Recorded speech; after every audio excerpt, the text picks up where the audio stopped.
인가요? 그 인천에 우회전하는 차량에 의해서 아이들이 희생된 여러 건의 사고가 있었습니다. 그 사고로 인해 가지고 이제 우회전할 때는 우리가 이제 일단 정지로 이렇게 법까지 개정이 된 상태입니다. 근데 저는 그 사고 중에 잊지 못할 사고였어요. 어떤 연세 드신 분이 이제 아이들 차량을 운행을 하다가 그 미처 뒤에 있는 아이인가 못 보고 쳤는데 아이가 죽었어요. 그래서 자기도 손주를 키우고 있는 입장이다 보니까 그 자기가 실수로 죽인 그 드라이버가 운전수가 들어 누워서 막 통곡을 하면서 울었다는 기사를 제가 접하고 마음이 너무 안타깝고 좀 무거웠습니다. 이렇게 사람은 다 누구나 실수를 합니다. 누구나 실수를 한다. 저와 여러분들 실수 없는 사람이 없습니다. 근데 문제는 이 실수도 큰 실수 중에 이 살인을 하는 실수가 있을 수 있다는 거예요.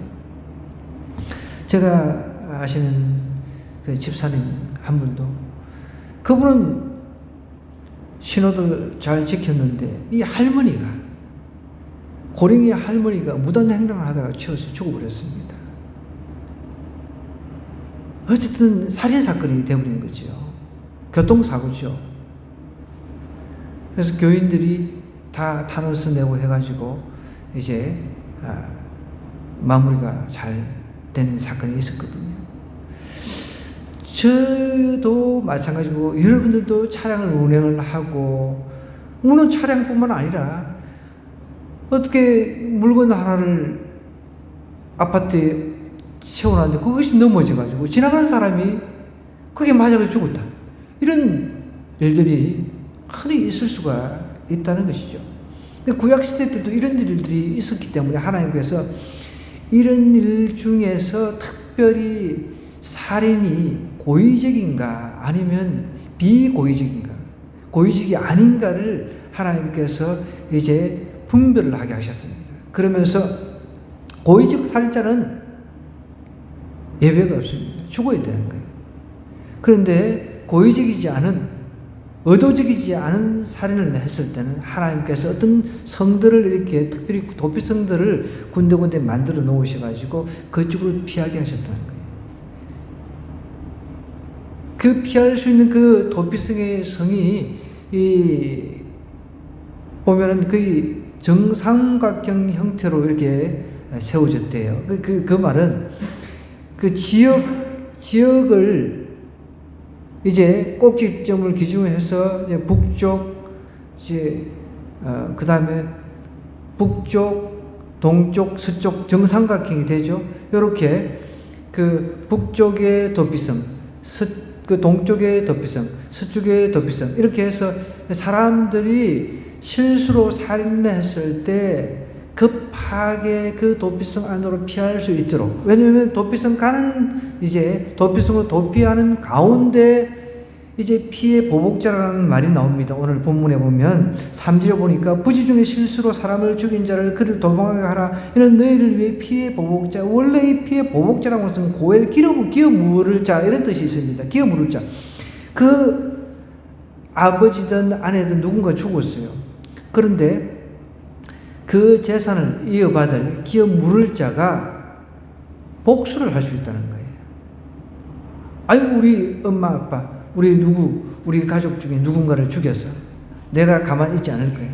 그러면서 이제 보복하려고 하는 경우가 있기 때문에 그래서 성읍들 중에 레위 지파의 사람들이 살고 있는 그 성읍들 중에 도피성을 하나님께서 하나하나 이렇게 만들어 놓으셨다는 거예요. 그건 하나님의 큰 은혜요, 하나님의 사랑의 표현입니다. 만약에 이런 도피성이 없다라고 생각한다면은 그때 당시 같은 그 동해법이라고 일컫는 같은 동해법. 예를 들어서 누가 제 손을 잘랐어요. 그러면은 그 사람 손도 잘라야 돼요. 누가 내 눈을 갖다가 다치게 했어요. 그런데 그 다치게 한 사람 눈도 똑같이 그렇게 한쪽 눈을 갖다가 다치게 해야 돼요. 그게 같은 그 해를 입힌다는 그런 뜻입니다. 그런데 하나님께서는 이렇게 하다 보면 사람이 보복을 할 수가 있잖아요. 그래, 우리 형제를, 우리 가족을 죽였어? 그럼 니도 네 형제나 가족이 똑같이 죽어야 돼. 그래서 지금도 아직까지 이슬람권에서는 이런 법을 시행을 하고 있단 말이에요. 근데 하나님은, 사랑의 하나님은 우리가 실수로 한 그것은 하나님이 다 아신단 말이에요. 그렇게 실수로 한 사람도 보호를 해줘야 되는 거예요. 저희 그 동생이 죽었을 때도 너무 이제 다들 격한 상황이 됐잖아요. 그 뭐 우리 형님들도 뭐 보통 성질이 아니까 하여간 별로 안 좋은 성질들 다 가지고 있죠. 저도 그렇고, 물론 여러분들도 좋은 성질 가지고 있는 사람 없습니다. 우리는 본성적으로 악합니다. 그런데 그 중에서 더 막 성질 아주 상한 사람이 있잖아요. 저희 형제들도 다 그렇습니다. 이제 동생이 죽었으니 이제 뭐 내가 가만두지 않는다. 반드시 그놈 찾아가서 죽여버리겠다. 이렇게 나오는 거예요. 그러면 만약에 법이 없다고 생각해 보자고요. 그러면 들어가서 우리 동생을 죽인 친구를 야 너와 해가지고 어떻게 했으면 두둑해서 죽여버릴 수도 있잖아요.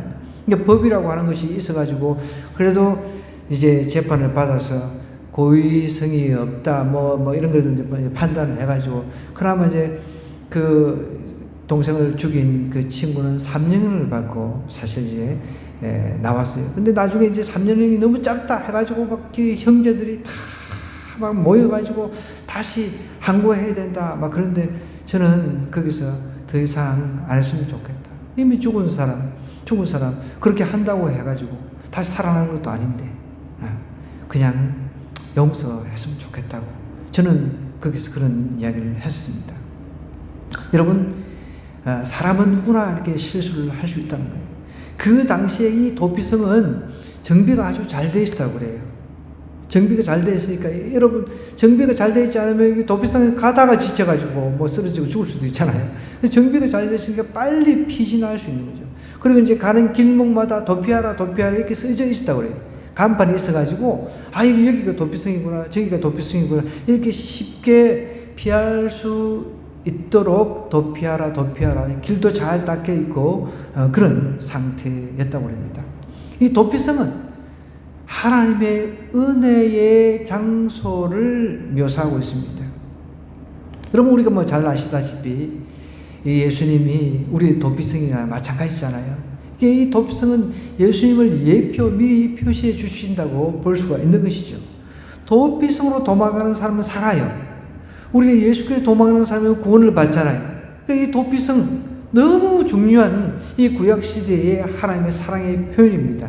그 내용을 오늘 자세하게 한번 좀 살펴볼 텐데, 여기 3절, 4절, 자, 1절, 2절 쭉 눈으로 한번 읽으시면서 3절, 4절로 가보면, 부지 중에 실수로 사람을 죽인 자를 거리로 도망하게 하라 그랬습니다. 도망하는 사람들이 그래서 도망하지 않잖아요. 그죠?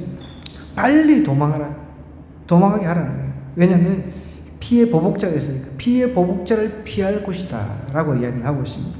이 성읍들 중에 하나에 도피하는 자는 그 성읍에 들어가는 문의기에 서서 그 성읍의 장로들의 귀에 자기의 사건을 말하라는 것입니다.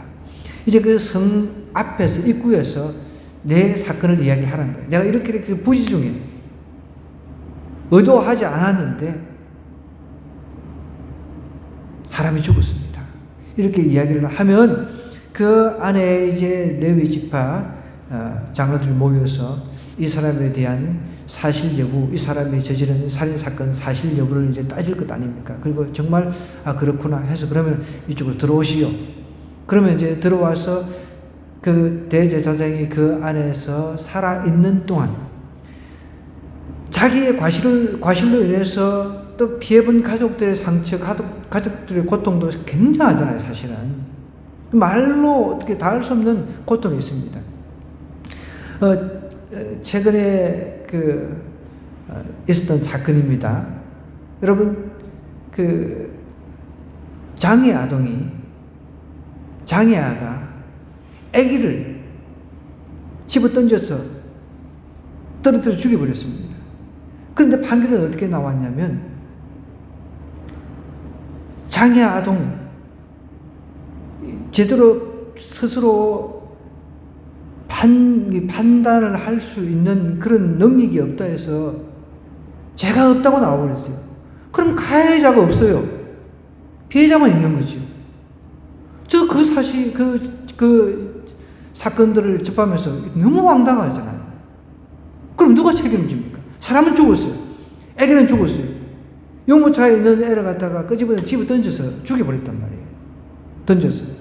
자, 그러면은 정신질환자가 그런 행동을 했는데 판단할 수 있는 정상적인 판단 불능에 의해서 그런 사건이 이루어졌으면 그럼 피해자는 있고 가해자는 없는 거죠. 너무 황당하죠. 너무 황당. 근데 여기는 정확한 가해자가 있습니다. 가해자가 이제 도피성으로 이제 피해가지고 있으면은 굉장히 그 피해 입은 가족들, 유가족들은 힘든 상태를 보냅니다. 예를 들어서 가장이면 일도 해야 되는데 일도 못하고 얼마나 힘듭니까? 그럼 거기에 대한 반드시 대가는 치러야 된다는 거예요. 이제 이 대제사장이 언제 죽을지 모르지만 거기에 그 사람이 죽을 때까지 여기에 한 발자국 나가지 못한다. 이런 규례가 있다는 것이죠. 보십시오. 여기 4절 보면 자기의 사건을 이제 장로들의 귀에 말하라 그랬어요. 그들은 그를 성읍에 받아들여 한 곳을 주어 자기들 중에 거주하라고 했습니다. 그러면서 이제 5절에 보면 피해 보복자가 그의 뒤를 따라온다 할지라도 그들은 그 살인자를 그의 손에 내주지 말지니 이는 본래 미워함이 없이 부지 중에 그의 이웃을 죽였다는 거예요. 여러분, 우리 기독교는 과정이 중요합니다. 결과보다. 그리고 우리는 이런 그 성경의 말씀을 접하면서 그래, 네가 했지 이 자식아, 이런 경우 있잖아요. 우리 아이들이 잘못했을 때 결과를 보고 네가 이걸 했지. 근데 아이들도 예를 들어서 아주 의도치 않았는데 아끼는 뭐 꽃병을 화병을 갖다가 막 때리 부셔버렸어요. 그죠? 의도치 않았는데 그거를 볼 줄 알아야 됩니다. 우리 아이들도 마찬가지잖아요. 아직 물론 우리도 실수하지만 아이들은 더 실수가 잦죠. 저희 집에도 그 오래된 식탁이 있는데 거기에 유리를 깔아놨습니다. 근데 저희 그 둘째 놈이 아주 제가 물을 먹어도 꼭 거기에 앉아서 먹어요. 그 식탁 위에 엉덩이를 걸치고 한날은 와장창 하는 소리가 나서 보니까 거기에 깨져 있는 거예요. 그게 엉덩이를 깔고 앉으니 그 버팁니까? 그러면 저도 그렇고 우리 다 모두 성질이 나잖아요. 그냥 결과만 보고. 그런데 그 아이는 그것을 깨려고 하는 의도를 가지고 깬 건 아닌데. 그러니까 우리는 다 결과만 바라보는 거예요. 너 죽였지. 사람을 죽였지. 과정을 보죠. 그런데 하나님은 과정을 보신다는 거예요. 비록 실수로 가장 중요한 하나님의 형상으로 만든 이 사람을 죽였다 할지라도 가장 큰 죄예요. 이건 살인죄입니다. 어떻게 보면. 근데 하나님은 우리의 마음 중에 그 과정을 보신다는 거예요. 고의적이지 않으면 피할 수 있는 길, 살 수 있는 길을 열어주었다는 것이죠. 부지 중에 그 이웃을 죽였습니다는 거죠. 미워함이 없이. 그러면서 이제 6절에 보면 그 살인자는 회중 앞에 서서 재판을 받기까지 또는 그 당시 대제사장이 죽기까지 그 성읍에 거주하다가 그 후에 그 살인자는 그 성읍 곧 자기가 도망하여 나온 자기 성읍 자기 집으로 돌아가야 됩니다. 제사장이 죽기까지.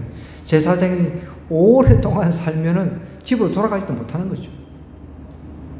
나름대로 자기가 부지 중에 실수했다고 하면은 자기의 부주의에 의해서 다른 사람에게 고통을 안겨주었기 때문에 거기에 대한 대가를 치러야 된다. 자, 그러면은 아까 전에 제가 한 실례를 들었습니다. 이 정신지체 장애 아이가 아기를 갖다가 끄집어내가 집어 던져 죽여버렸습니다. 그러면은 그 판결이 여러분 옳다고 보십니까? 부모가 대신 그 어떤 여기에 대가를 치르든 아니면 장애인일지라도 뭔가 자기가 잘못된 판단에 의해서 했던 나름대로의 책임을 져야 될 거 아니에요. 저는 그 판결을 보고 너무 황당한 거예요. 저도 부모 입장에서는 황당할 수밖에 없죠. 가해자가 있는데 가해자가 없는 게 되어버린 거예요. 법으로 가해자가 없다 이렇게 법으로 판단을 해버린 거예요. 그리고 자기 아이가 죽었어요. 자기 아이는 죽은 것이 현실인데 법으로는 가해자 없음 이렇게 판결을 해버리니까 너무 황당한 거죠. 그런데 성경은 분명히 이렇게 얘기를 합니다. 부지 중에 살인을 했을 때 일단 피해서 목숨을 이제 부지하더라도 그 안에서 나름대로 반성하면서 살아야 된다는 것을 가르쳐 준다는 거예요.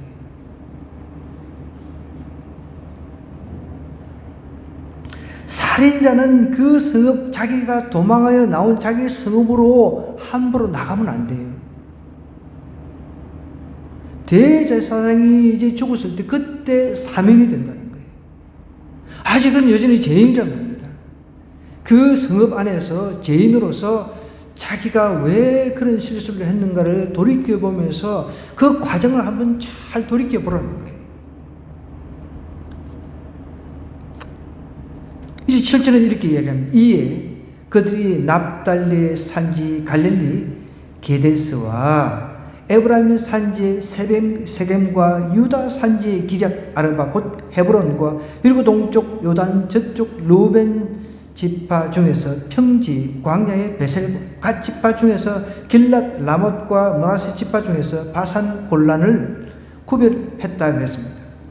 여기에 등장하는 그 이름 중에 그럼 게데스라고 하는 것은 원래 거룩하다 이런 뜻에서 파생된 단어입니다. 그리고 세겜이라고 하는 것은 어깨, 헤브론이라고 하는 것은 이제 동무 이런 뜻이 있어요. 이것은 어떻게 보면 굉장히 상징적입니다. 우리 주님께서 이 땅에 오셔서 우리의 도피성이 되어 주셨어요. 우리의 그 험한 삶의 여러 가지 어깨, 그 무거운 짐들을 우리 주님께서 다 짊어져 주신다는 그런 의미이기도 합니다. 그렇게 우리 주님께서 우리 각자 다 짊어지고 있는 무거운 짐들이 있잖아요. 직장 생활하면서 저 자식들 먹여 살려야죠. 아이들 공부시켜야죠. 그런 가운데 정말 얼마나 어깨가 무겁습니까? 이런 그 무거운 어깨를 우리 주님께서 다 아신다는 거예요. 그래서 우리 주님께서 우리의 도피성이 되는 거예요. 이 도피성에 들어가려면 도대체 어떻게 해야 되냐는 거예요.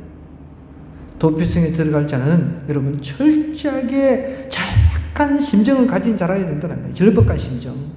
나는 살아야 되겠다. 나는 이제 이 실수로 내가 사람을 죽였으니까 나는 그냥 여기서 죽어. 이런 사람 누가 있습니까? 절박한 심정이 없는 사람은 도피성에 못 들어가는 거예요. 여러분, 우리도 예수님을 만나고자 하는 절박한 심정이 있어요. 그분의 나의 도피성이 되어서 나를 보호해주고 내 인생의 그 동력자가 되어서 나를 보호해주고 그런 절박한 심정이 있어야 된다는 거예요. 내가 절박한 심정이 없는데 어떻게 도피성에 피할 수 있냐는 거예요. 내 삶의 무게가 너무 힘들어. 어깨가 너무 무거워. 그렇지만 내가 하나님이신 우리 주님 앞에 피하면 내 삶의 무게가 가벼워진다. 우리 주님께서 그러시잖아요. 우리 주님이 대신 다 그것을 지어주겠다 그랬습니다.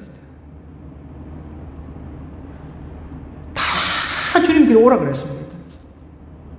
우리 어깨에 많은 짐들이 지금 있잖아요. 그런 거 내려놓고 하나님, 저희 짐들을 하나님께 맡깁니다. 우리 주님께 맡깁니다. 예수님께 맡깁니다. 내 짐들을 하나님께 맡기오니 나의 짐, 이 어깨가 좀 가볍게 해주세요. 그렇게 간절한 마음으로 하나님 앞에 나가야 되는데 대다수 그렇지가 않다는 거예요. 저도 이제 이 말씀을 묵상하면서 우리 예수님께 사람들, 예수님 제가 맡기면 이렇게 말들은 다 하지만은 정말 있는 그대로 내 마음이 누군가에게 맡긴다고 할 때는 내가 좀 누군가에게 맡겨서 그럼 내가 홀가분해. 그렇게 홀가분했는데 실제로 맡긴다 하면서 맡기지 않는다는 거예요. 맡기지 않는. 내가 다 짊어지고 살아가니까 더 어려운 거죠. 경제 문제부터 시작해서 건강 문제, 온갖 문제, 이런 거 다 우리가 짊어지고 가잖아요, 사실은. 그런데, 그러면서 하나님께 맡긴다라고 표현을 하면서 실질적으로 내가 다 짊어지고 가고 있다는 거죠. 그것을 내려놓고 정말 하나님은 우리의 여러 가지 이 무거운 짐들을 다 맡아주실 수 있다는 거예요. 이 도피성이 그걸 의미하는 거예요. 그렇게 이름도 이렇게 지은 거예요. 게데스, 세겜, 헤브론. 하나님은 우리의 동무가 되신다, 친구가 되신다는 거예요. 도피성을 피하면 돼요. 살 수 있다는 거예요. 도피성에서 떠나가면 안 돼요. 도피성에 떠나가면은 이제 하나님께서 책임을 안 지십니다. 난 하나님 믿기 싫어요. 믿다가 그런 사람은 많잖아요. 떠나간 사람들. 아이고 뭐 하나님 믿어봐야 뭐 들어주지도 않고 뭐 내 무거운 짐들 하나도 들어주지도 않고 아예 모르겠다. 떠나가는 사람 많습니다. 하나님은 그런 사람들을 책임져 주지 아니하신다는 거예요. 어떻게 보면 하나님께서 보호해 주시겠다고 약속하시는데 이게 여기가 도피성입니다. 이쪽으로 피해라. 여기 가면 살 수 있다 그러는데 절박한 심정으로 가서 이제 살았어요. 그런데 좀 힘들다고. 아유 가깝게 집도 그립고 가족도 궁금하고 어떻게 살아가는지 궁금하고 살짝 몰래 여기 도피성은 항상 24시간 문이 열려 있다고 그래요. 항상 열려 있대요. 보통 성들 같은 게 문을 잠그고 때가 되면 이렇게 뭐 이제 잠그고 그러잖아요. 근데 이 도피성은 누구나 죄를 지은 사람들 누구나 들어올 수 있도록 항상 열려 있답니다. 그런데 열려 있으니까 얼마나 좋아. 집에서 잠시 한번 갔다 와봐야지. 나간 사이에 이 피해 보복자가 따라 붙어가지고 그 사람을 죽였다. 그러면 그 모든 책임은 도피성의 레위 지파가 지는 게 아니란 거죠. 그 개인의 본인 책임이라는 것입니다. 여러분 우리가 예수님 믿다가 난 갑갑해. 그냥 예수님 믿으니까 너무 그냥 막 이 갑갑한 게 있잖아요. 우리 자녀들도 특히 그렇습니다. 밖에 나가면 너무 자연스럽잖아. 막 하라 하지 말라 이런 것도 없고 네 하고 싶은 거 다 해라 하잖아. 먹으라 마시라 뭐 온갖 짓을 다 할 수 있습니다. 그러니 우리 청소년들이 교회는 갑갑하잖아요. 성경 말씀 해라 하지 마라. 우리 어른들도 마찬가지죠. 그런데 밖에 나가면 네 하고 싶은 모든 거 다 하라. 이 자유를 주는 거예요. 그래서 살짝 나가는 거죠. 그럼 나가가지고 아예 돌아오지 않는 사람들도 얼마나 많이 있습니까? 여러분 이 도피성은 하나님의 은혜의 표현입니다. 하나님의 사랑의 표현의 장소가 도피성인 걸 분명히 기억해요. 보십시오. 여기 8절 9절에 보니까 또 이렇게 쭉 여리고 동쪽 이렇게 하면서 여러 이제 곤란 바산을 구별했다 하면서 9절에 보니까 거류민까지 등장합니다. 거류민이라고 해서 거기에 거주하는 사람이 아니에요. 뭐 어떻게 보면 그들 중에 이제 이스라엘 모든 자손과 그들 구려하는 거류민들을 위해서 선정된 성읍들로서도 누구든지 그 안에서 그 하는 사람은 어떤 사람이든지 다 이렇게 올 수 있다는 거예요. 해계 이제 외부 사람이 들어와서 거기에 거류민이 돼가지고 어떤 이런 부지 중에 살인을 저질렀다. 그런 사람일지라도 다 도피성 24시간 열려 있으니까 언제든지 들어올 수 있다는 거예요. 이게 얼마나 큰 하나님의 사랑의 표현입니까? 도피성에 들어갈 수 있는 자는요, 아무나 들어갈 수 있습니다. 그렇지만 절박한 심정을, 절박한 마음을 가진 자만 이 도피성에 들어갈 수가 있다는 것이죠. 이곳이 아니면 자기의 생명을 보존할 수 없다. 절박한 심정. 예수님 아니고서는 내가 구원받을 길이 없다. 이런 절박한 심정이 있는 사람이 그 예수님을 붙잡는 거예요. 절박함이 없어요. 그러니까 사람들이 우리의 그 어깨에 무거운 짐들을 다 짊어지실 수 있는 그 주님을 떠나버리는 겁니다. 조금 맡기는 듯 하다가 내가 애써서 안 되니까 에이 안 되네 하고 떠나버리는 거예요. 제가 금요일 말씀드렸습니다. 여기 우리 금요 기도에 준비하려고 했는데 청년 한 명이 찾아왔어요. 이제 뭐 자기 말로는 31살인가 그런데 이빨도 보니까 뭐 다 빠져가지고 마스크 벗었는데 보니까 뭐 아유 지저분하고 옷도 행색도. 그런데 제가 그 청년한테 이야기했어요. 오늘 내가 밥 사주겠다. 밥 사주겠다. 대신 우리 10시까지 기도를 하니까 그때까지 마치고 난 뒤에 하자. 밥 사주겠다. 못 기다리세요, 청년들이. 그래서 좀 여유가 있어가지고 제가 복음을 다시 전했습니다. 그러니까 가봐자. 자기한테는 지금 돈을 줘가지고 빨리 나한테 빨리 가게 해야 되는데 제가 그러진 않으니까. 내가 돈을 얼마 줘가지고 또 술 먹고 또 이렇게 살 텐데 계속 이렇게 살아야 돼. 주님을 제대로 좀 만나가지고 주님이 우리의 도피성인데 제대로 만나서 거지 생활을 끝내야 될 것 아니냐. 또 다른 데 교회마다 찾아다니면서 돈 몇천 원 달라고 그리고 거짓말 하면서 그렇게 다녀야 되겠냐. 곳곳마다 다니잖아요. 다니면서 집이 저 멀리 부산에 있다. 저 부산에 있는 거지들은 다 서울 핑계 댈 거예요. 집이 저 서울이라고. 그걸 거짓말 하면서 그 몇천 원 얻어가지고 술 먹고 자기 관리가 안 돼 있으니까 이빨도 썩어가지고 막 빠져있고.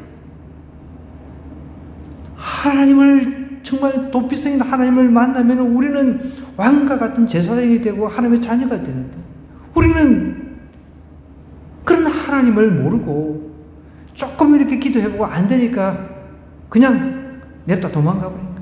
자기가 전과 14번문이라는 거죠. 전과 14번 그게 자랑입니까? 자 기도해봤다는 거예요. 뭘 기도를 해봐요? 그런 기도는 세상에 믿지 않는 사람들 다 합니다. 여러분 세상에 믿지 않는 사람들도 다 각자 기도합니다.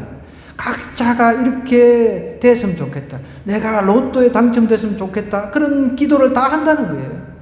대상 없이 그게 소원이죠. 마음의 기도를 누구나 다 한다는 거예요. 정말 제대로 기도하면 여러분 하나님의 뜻을 알게 된다는 거예요. 아, 내가 이거 아려는 게 하나님 뜻이 아니구나 포기를 해버린 거예요. 그때는 하나님 뜻대로 이렇게 해달라고 자기가 해달라고 이렇게 했더니 안 들어주지. 뭘 안 들어주는지 모르겠어요. 제가 그랬습니다. 이 형제가 식당에 이랬대. 그 식당이 문을 닫았다. 그럼 식당 다른 식당도 열 수두룩 한다. 그래서 제가 그랬어요.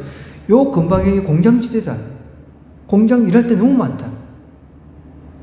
아, 자기 공장을 안 간대. 뭘 놓고 기도를 했는지 모르겠어요. 우리가 대다수 이렇다는 거예요. 하나님 자기 믿어봤대. 예수님에 대해 설명해보라니까 내가 물었어요. 예수님 어떤 분이시지? 그걸 물어보니까 예수님이 우리를 위해서 죽으시고 3일 만에 부활하시고 다 알아. 그걸 알면 왜? 그게 예수님 믿는 겁니까? 정말 도피성이라고 하는 이 도피성, 이게 오늘날 어떻게 보면 교회가 될 수도 있습니다. 우리 예수님을 믿는 그 공동체가 될 수 있습니다. 이 안에 있으면 빗나가지 않고 떠나가지 않고 있으면 하나님께서 분명히 그 짐을 다 맡아 주신다는 거예요. 그런 하나님을 제대로 믿어야 되는데 너무 답답한 거예요. 우리 주위의 청년들이 저런 청년들이라고 하면 우리나라 소망이 없는 겁니다.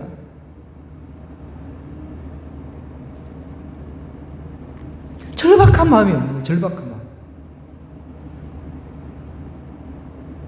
내가 예수님께 도망가야지.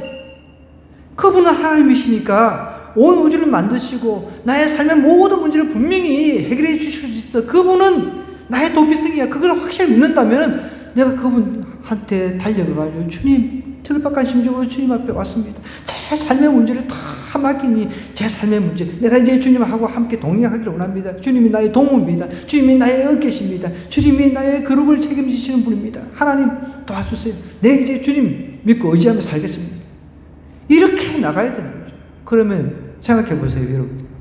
우리 주님이 모든 만물의 주인이신데 하나님 자녀 되겠다고 하고 간절한 심정으로 찾아온 도피성인 그 하나님께로 찾아온 그 하나님의 자녀를 내팽개치겠습니다. 너는 못 들어와. 이게 난데 이놈의 자식아 너는 여기 오면 안 돼. 이렇게 하시는 분이면 그래 어서 와라. 내가 네 인생의 모든 짐들을 다 짊어지고 가주마. 너는 맡겨놓고 나만 믿어라. 그러시는 분이란 말이에요. 그럼 절박한 마음을 가지지 않으면 우리 예수님 믿을 수 없다 생각해야 돼요. 다른 데는 절박해요. 다른 데.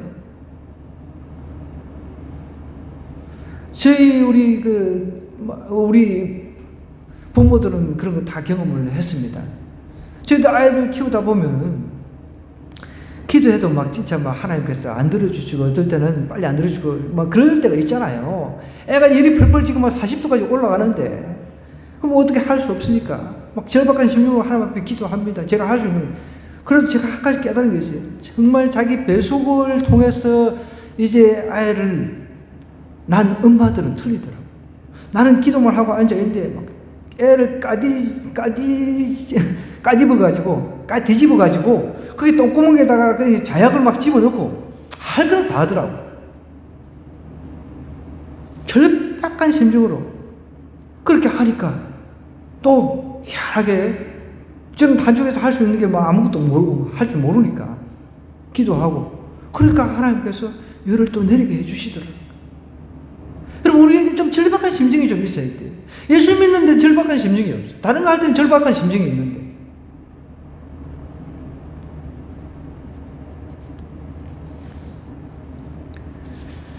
또 한 가지 이 도피성에 들어가려고 하는 자는요, 들어갈 수 있는 자는 자기 죄를 철저하게 고백하는 자입니다.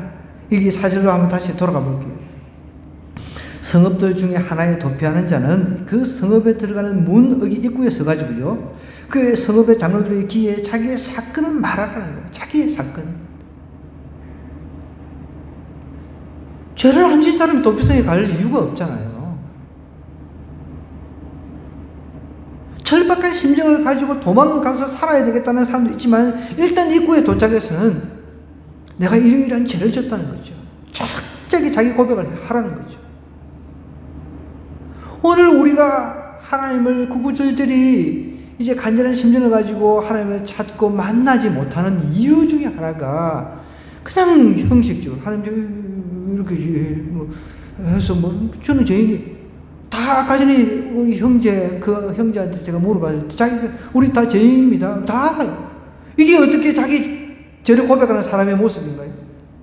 내 죄가 얼마나 무거운가? 내가 정말 죄인의 그 뼛속부터 죄인일 수밖에 없는데 내가 죽어서 영원히 저 지옥 불못에 들어갈 수밖에 없는 존재라는 그것을 내가 철저하게 자각하는 사람이라야 된다는 거예요. 자기 죄에 대해서 막 내가 이런 살인죄를 저질렀습니다. 의도하지 않았는데 정말 저 정말 의도하지 않았어요. 정말 의도하지. 근데 어떻게 하다가 누군가를 죽였어요. 이런 철저한 자기 죄를 고백하는 그런 사람만 도피성에 들어갈 수 있다는 거예요. 여러분 우리도 예수님을 믿을 수 있는 자가 바로 그런 사람들입니다. 예수님 믿고 구원받을 수 있는 자가 자기는 철저한 죄인이라. 나는 철저한 죄인이다. 난 철저한 뼛속 깊은 죄인이라는 거죠. 이런 고백이 없이 어떻게 우리가 주님을 만날 수 있냐는 거예요. 자, 우리 이렇게 한번 고백합시다. 나는 철저한 뼛속 깊은 죄인입니다. 감정이 안 실려 있잖아요, 여러분. 지금 사람 죽인 사람이 지금 장로들 앞에 와가지고 성읍 앞에서 나는 사람 죽였어요. 뭐 이렇게 이야기를 합니다. 정말 제가 의도치 않았는데 정말 감정을 실어가지고 이렇게 이야기하지 않겠어요. 자기 죄를 철저하게 고백하는 자, 이런 사람이 이 도피성 안에 들어갈 수 있는 거예요. 이런 사람이 도피성에 들어가서 이제 그 보호 속에서 살아갈 수가 있는 거죠. 우리도 이렇게 자기 죄를 철저히 고백하는 사람이야말로 예수님의 보혈로 구원받아서 이제 어떻게 신분이 변화가 되는 거예요. 의인이 되는 것입니다. 이제 우리는 신분이 변했다는 겁니다. 죄인에서 의인으로 변했다는 것입니다. 이런 그 의인의 그 감격이 자기 죄를 철저하게 고백할 때 일어난다는 거예요. 그러니까 사람들이 자기 죄를 철저히 고백하는 그런 분위기가 아니야, 요즘에는요. 그러다 보니까 내가 의인된 것에 그 기쁨도 없는 거예요. 잘 한번 생각해 보세요. 오늘 한국교회 문제를 잘 한번 진단을 해보자는 거예요. 아, 의인이 하니까 막 온갖 죄를 다 의인이 죄를 짓는 게 아니에요. 의인은 나는 구원받았다 생각하고 온갖 그러니까 기독교인들이 막 물매를 맞고 매스컴에서 이 못하는 것만 다 보도를 하잖아요. 여러분, 자기 죄를 철저하게 고백하는 사람이 이제 도피성 안에서 내가 이제 보호를 받는단 말이에요. 구원받았다는 겁니다. 내가 정말 뼛속 깊은 죄인이었는데 예수님의 보혈로 구원받았어요. 그 구원의 감격이 얼마나 큽니까? 이제 나는 신분이 바뀌었습니다. 그때는 죄인인데 이제는 의인입니다. 그 의인의 감격이 있는 거예요. 나 이래 살아서는 안 되겠지. 나 이래 살아서는 안 돼. 주님이 나를 위해서 희생해 주신 이 희생의 값이 헛되서는 안 돼. 그렇게 삶의 변화가 일어나는 거예요. 자기 죄에 대해서 철저한 고백이 없으니까 의인의 그 기쁨을 못 느끼는 겁니다. 여러분, 도피성에 들어갈 수 있는 사람은 도피성 입구에 있는 장로들이 자신의 죄를 철저하게 고백하는 사람이라고 그랬어요. 스스로 죽을 수밖에 없는 죄임을 깨닫기 때문에 도피성을 해서 달려간 거죠.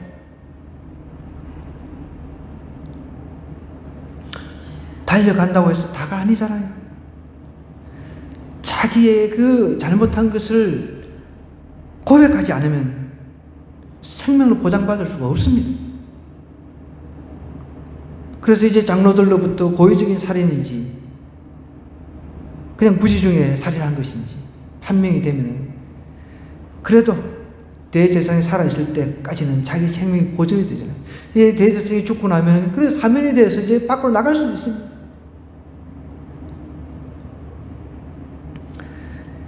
그럼 우리도 하나님의 은혜를 받기 위해서는 당장 하나님 앞에 다시 돌아와 하늘 아버지께 내가 죄를 지었다. 이런 고백이 우리에게 필요한 거예요. 죄에 대해서 통회하니까 죄에 대해서 우리가 막 간절하게 막 하나님 앞에 통회하니까 내가 남들이 죄를 짓는 것도 그래 나도 저런 존재인데 그 사람들을 정죄를 안 합니다.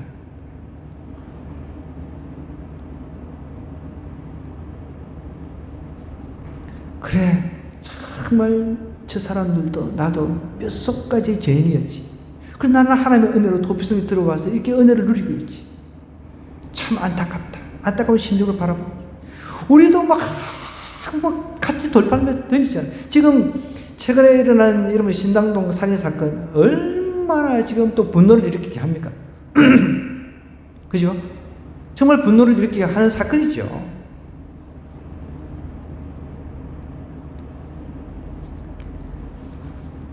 그러면 이제 막 피해자는 참 처참하게 살해됐으니까 가해자 정말 욕들을 짓을 했죠.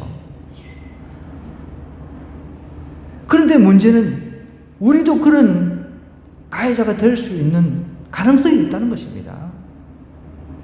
남자나 여자나 똑같아요. 뭐 이제 여자가 피해자가 됐으니까 남자 막 모든 남자를 갖다가 다 막 그렇게 볼 필요는 없는 것 같아요. 여자들도 무슨 사람들 독 타가지고 그 여자 있잖아요.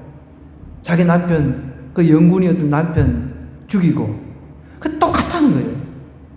왜요? 우리가 죄 아래 있으니까 똑같은 거예요. 그래서 저는 늘 그런 사건들을 보면서 청년들한테 이야기를 합니다.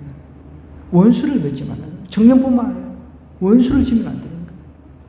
좋은 관계, 깨끗한 관계, 쿨하게 헤어지더라도 잘 해서 헤어지고 이렇게 해야 되는데 원수를 지니까 막 들고 들어가지고 그래 네 죽고 내 죽지 이렇게 나오는 거죠. 여러분, 우리도 하나님의 은혜를 받기 위해서 당장 하나님 앞에 돌아갔듯이 하나님, 하늘 아버지께 제가 아버지와 하늘 아버지께 내가 죄를 얻었습니다. 죄를 지었습니다. 이런 철저한 자기 죄를 고백하는 자, 이런 사람이 도피성에 들어갈 자격이 있는 거죠. 또 우리가 알잖아요. 누가복음 세리는 어떻게 기도했습니까? 저는 죄인으로소이다. 이렇게 고백했습니다. 하나님께서는 그것을 귀하게 받아주셨다.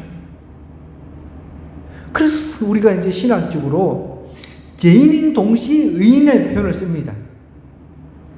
죄인인 동시에 의인. 기가 막힌 표현인데 나는 죄인으로소이다. 우리의 죄악을 숨김없이 고백할 때 우리는 도피성에 안착이 되어서 하나님의 보호를 받게 되는 것입니다. 여러분, 혹시 힐튼 들어봤어요? 힐튼 호텔 유명하잖아요. 이분 이야기를 좀 하자면, 가난한 상인의 아들로서 이제 세계적으로 유명한 호텔 주인이 되기까지 힐튼의 곁에는 늘 힘이 되어주는 이가 있었다고 합니다. 어린 시절 그는 어머니로부터 이런 말을 들으면서 자랐습니다. 내가 장성하면 나도 내 아버지도 내 형제들 모두 내 곁을 떠나갈 것이다. 그렇다고 해서 내가 혼자가 되는 것은 아니다. 왜냐하면 늘 너와 동행하시는 분이 계시기 때문이지. 그분이 누군지 아니? 그분은 바로 예수님이시란다. 그러니 예수 그리스도께 그분께 내 모든 걱정을 맡겨라. 그리하면 그분이 내게 힘이 되어 주실 것이다. 이렇게 이야기를 이제 듣고 자랐습니다. 그 당시 나이 어린 힐튼 어머니의 말뜻을 이해할 수가 없습니다. 우리가 우리 자녀들한테 아무리 이야기를 해도 말을 안 듣잖아요. 그거와 똑같이. 세월이 이제 지나서 사람은 이제 점점 성인이 되니까, 어른이 되니까. 이 힐튼은 장성해서 사업가가 되었습니다. 어려운 고비를 여러 번 넘기면서 어릴 적 어머니로부터 들은 그 이야기를 비로소 이제 어려움을 당하니까 이해할 수 있게 됐단 말이에요. 힐튼은 이렇게 고백을 했다고 합니다. 사업을 시작하고 처음으로 호텔이 파산하게 되었을 때 내 머릿속에는 지난날 이해하지 못했던 어머니의 말씀이 떠올랐습니다. 그래서 이해를 한 것이지요. 그래서 나는 곧 그 말씀에 힘입어 어려운 문제에 항복하지 않고 예수님께로 달려가 내 문제를 아뢰었습니다. 그랬더니 예수님의 도움의 손길이 제게 느껴지더군요. 난 이렇게 해서 그 어떤 어려움도 고난도 이겨낼 수 있었습니다. 예수 그리스도 그분께서 대신해 주시기 때문입니다. 이런 고백을 했습니다.